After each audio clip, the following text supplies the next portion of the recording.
안녕하십니까. 현대해상 리스크관리본부장을 맡고 있는 윤민영입니다. 우선 코로나로 어려운 시국에도 올해도 변함없이 온라인을 통해서라도 보험 포럼을 개최하여 감독당국과 업계가 모여 보험회사의 재무건전성 관리에 대하여 논의할 수 있는 장을 마련해 주신 더벨 관계자 여러분께 감사의 말씀드립니다. 저는 오늘 IFRS 17 시행에 맞춰 도입 예정인 신지급여력제도, 즉 킥스로 인해 보험회사의 자본관리에 어떠한 영향이 예상되는지, 그리고 보험회사가 활용할 수 있는 위험 경감 수단은 어떤 것이 있는지를 말씀드리고자 합니다. 목차 보시겠습니다. 우선 신지급여력제도 도입 시 예상되는 영향과 보험업계의 대응 현황에 대해서 말씀드리고, 자본관리 수단으로서의 재보험과 파생금융 상품에 대하여 살펴보겠습니다. 신지급여력제도 도입의 영향 말씀드리겠습니다. 다들 인지하고 계시는 바와 같이 부채 공정가치평가 기반의 신지급여력제도가 도입되게 되면 현재와 같이 초장기 보장 중심의 부채 구조 하에서는 장기보험 관련 요구자본 규모가 크게 증가하고 평가 시점별로 할인율을 변경 적용하여 예상 현금 흐름을 산출하므로 자본 변동성이 커질 것으로 예상됩니다.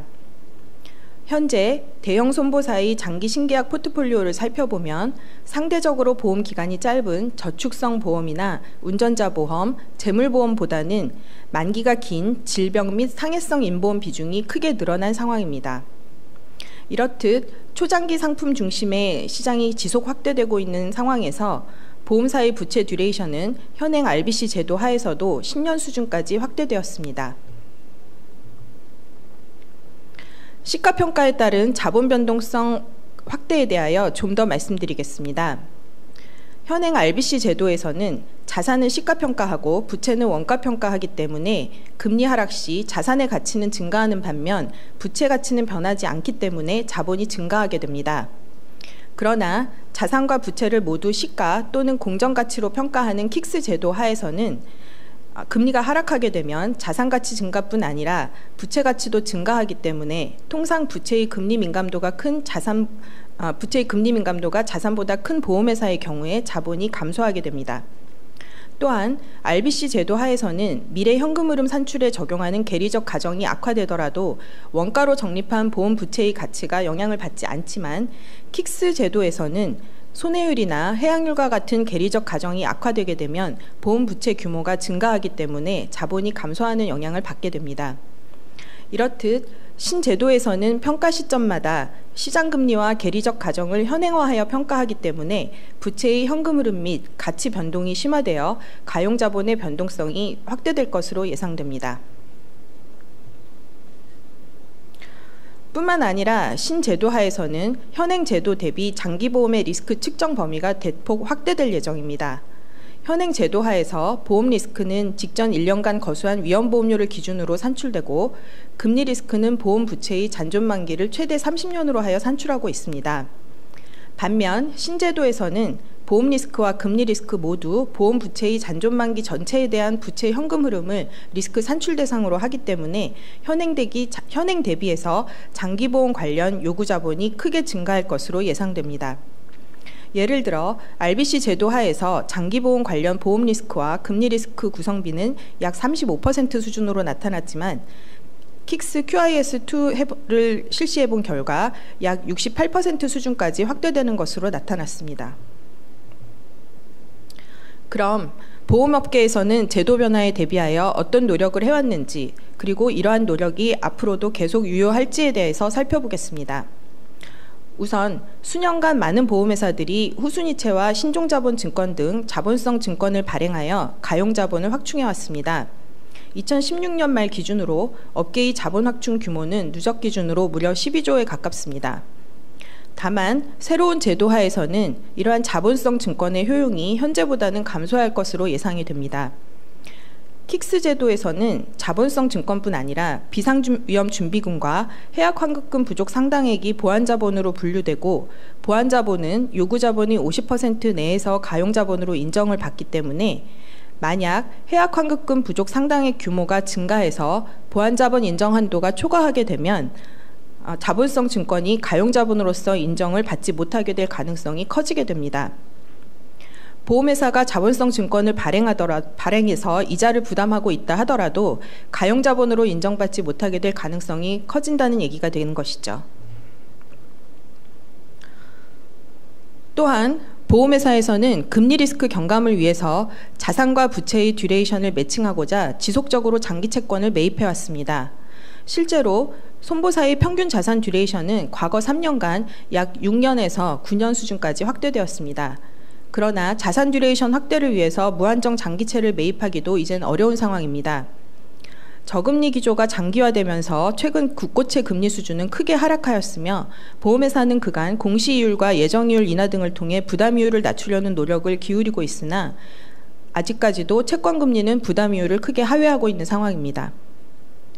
또한 발행 만기 20년 이상의 장기채 비중이 과거 대비해서 늘어나긴 했습니다만 최근 3년간 35% 수준에서 답보하는 상황입니다.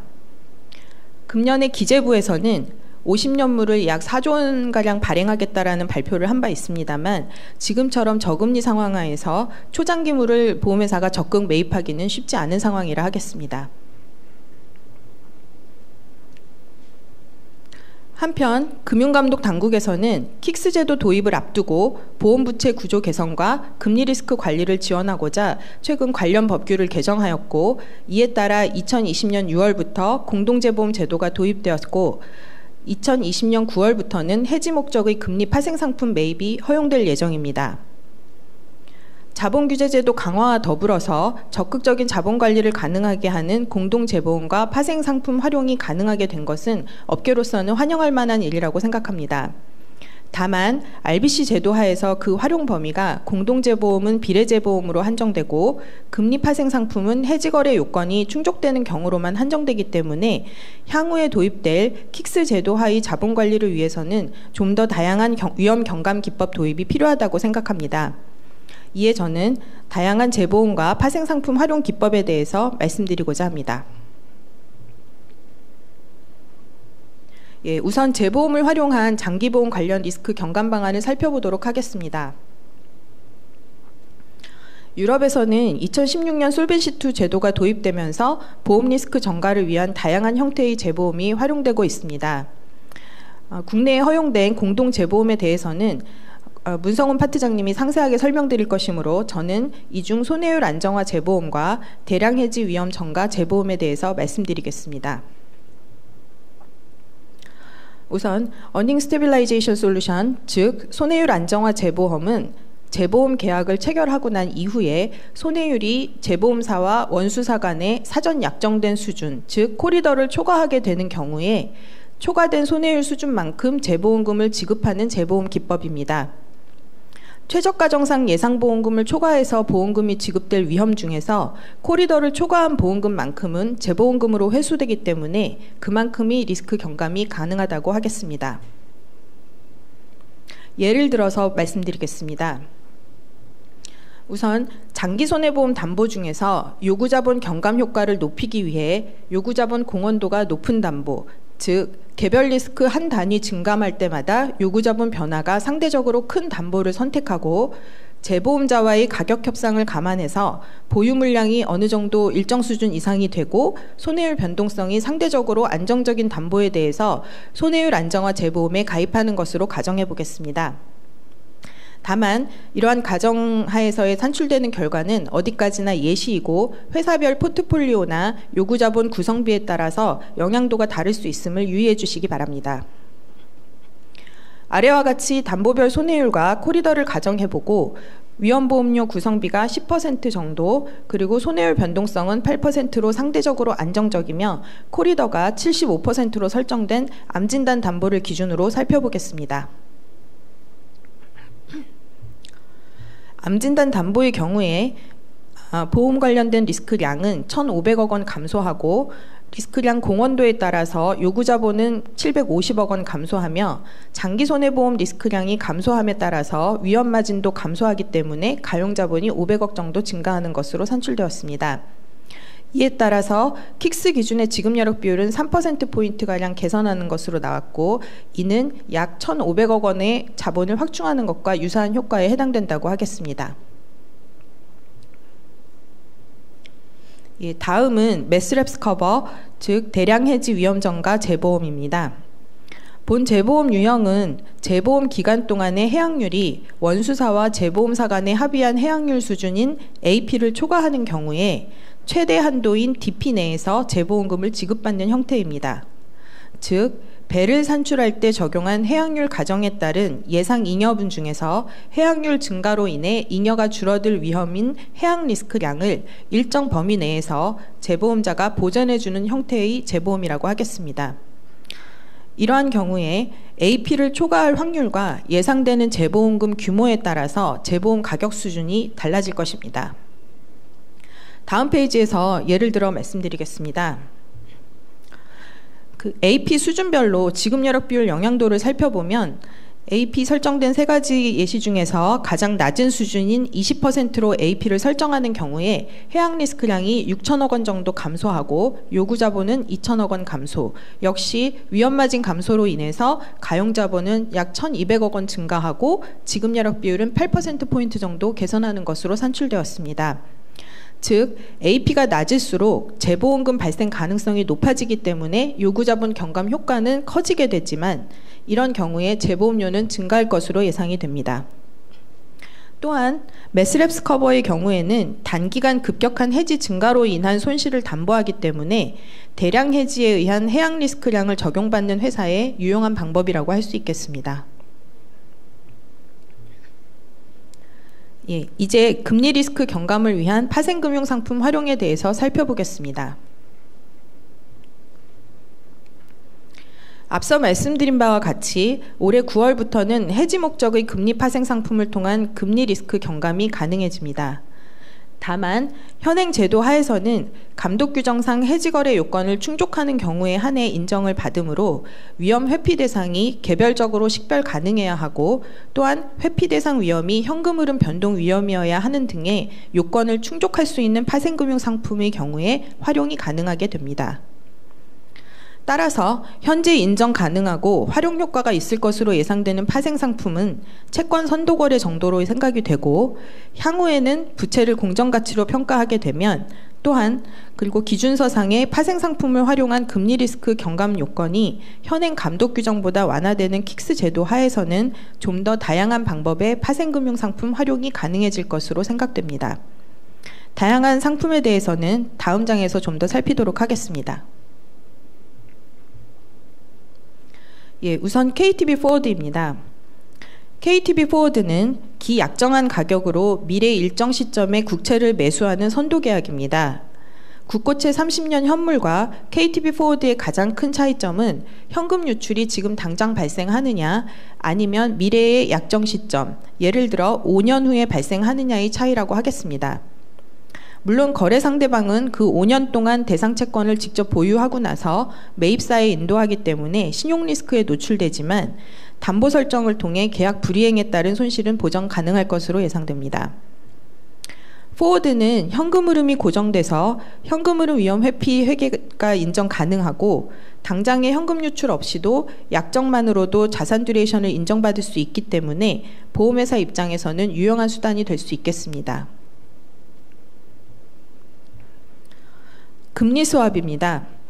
금리 스왑은 서로 다른 자금 흐름을 일정 기간 동안 교환하는 계약으로 변동금리와 고정금리를 교환하는 IRS나 기중에는 이자를 지급하고 만기에 일시로 이자를 수취하는 듀레이션 익스텐션 스왑 등이 있습니다. IRS의 경우를 보면 현행 RBC 제도 하에서도 변동금리를 고정금리로 해지를 하게 되는 경우에 자산 듀레이션 확대가 가능할 수 있습니다. 그러나 실질적으로 보험회사가 변동금리 채권을 보유하는 경우는 거의 없기 때문에 실질적으로 활용 효용성은 따로 떨어진다고 할 수 있겠습니다. 반면 킥스 제도 하에서는 고정금리의 보험 부채를 위험 회피 대상으로 해서 변동금리로 교환한다면 부채의 금리 민감도 해지에 활용 가능할 수 있을 것으로 생각됩니다. 또한 듀레이션 익스텐션 스왑의 경우 자산 듀레이션 확대 효과에 따라서 금리 리스크 경감을 기대할 수 있다고 생각합니다.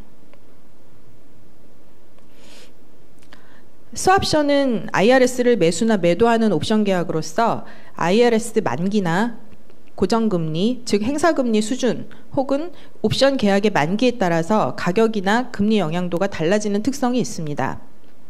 즉 IRS 및 스왑션 만기가 길수록 금리 변동 노출 기간이 길어지기 때문에 옵션 가격이 증가하게 되고, 행사금리가 높을수록 옵션 행사 확률이 높아져서 옵션 가격이 증가하게 될 것입니다. 보험 부채와의 해지 가능한 구조를 한번 말씀드리도록 하겠습니다. 금리가 하락할수록 최저보증 이율 적용을 받는 보험 부채는 금리 고정형 부채에 가깝게 됩니다. 이런 경우에 스왑션 역시 옵션 행사 확률이 증가하게 되기 때문에 고정금리인 IRS 계약을 매수하게 되기 때문에 IRS를 통한 금리 고정형 부채의 위험 회피 효과가 발생하게 됩니다. 반대로 금리가 상승하게 되면 보험 부채는 금리 연동형 부채 상태가 유지되기 때문에 스왑션이 옵션을 행사할 이유가 없어지게 돼서 자산과 부채 모두 금리 변동에 따른 가치 변동이 작아지게 될 수 있을 것입니다.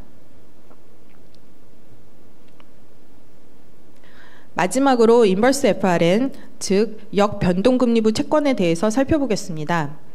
인버스 FRN은 시장금리와 반대로 이자가 조정되는 파생결합증권입니다. 듀레이션이 일반 국고채의 2배 수준으로 길기 때문에 초장기 보험 부채의 금리 리스크 해지에 유용할 수 있습니다. 다만 금리 상승 시 평가 손실폭이 역시 크게 나타나기 때문에 IFRS 9이 도입되게 되면 SPPI 테스트를 통과하지 못하게 되는 경우에 단기 손익으로 인식되므로 손익 변동성에 노출되게 됩니다. 따라서 보험 부채 가치 변동을 해지하는 데는 유용하긴 하지만 감내 가능한 손익 변동성을 고려해서 운용할 필요가 있겠습니다. 지금까지 다양한 재보험과 파생상품 활용 기법에 대해서 살펴보았습니다. 이제 그 몇 가지 시사점을 말씀드리는 것으로 제 발표를 마무리하고자 합니다. 우선 앞서 말씀드린 방안들은 회사별로 요구 자본 내 개별 리스크의 비중에 따라서 지급 여력 비율 개선 효과가 차등적임을 명심할 필요가 있겠습니다. 즉 장기보험 리스크 비중이 높다면 재보험을 활용하는 것이, 금리 리스크 비중이 높다면 파생상품을 활용하는 것이 효과적일 수도 있습니다. 또한 회사별 보험 부채의 구조의 특성에 따라서 금리 파생상품의 유용성이 달라진다 하겠습니다. 예를 들어서 최저보증 옵션 위험이 높다면 스왑션을 이용하는 것이, 또 초장기 부채 비중이 크다면 인버스 FRN을 이용하는 것이 유용할 수도 있겠습니다. 다만 파생상품을 활용하는 경우에는 앞서 말씀드린 바와 같이 손익변동성에 노출되기 때문에 감내 가능한 손익변동성 규모나 감독 규정과 회계 기준을 면밀하게 살펴야 될 필요가 있겠습니다. 재보험과 파생상품을 활용한 요구자본 경감은 올해 개정된 법규를 출발점으로 해서 이제 시작 단계라고 생각하고 있습니다. 킥스 도입에 따라 요구자본 관리에 의한 재무건전성 관리의 중요성이 더욱 커지고 있는 만큼 다양한 위험 경감 기법에 대한 논의와 관련 법규의 보완 필요성에 대해서 이제 더욱 활발하게 논의해야 될 상황인 것 같습니다. 이상 이것으로 제 발표를 마치도록 하겠습니다. 경청해 주셔서 감사합니다.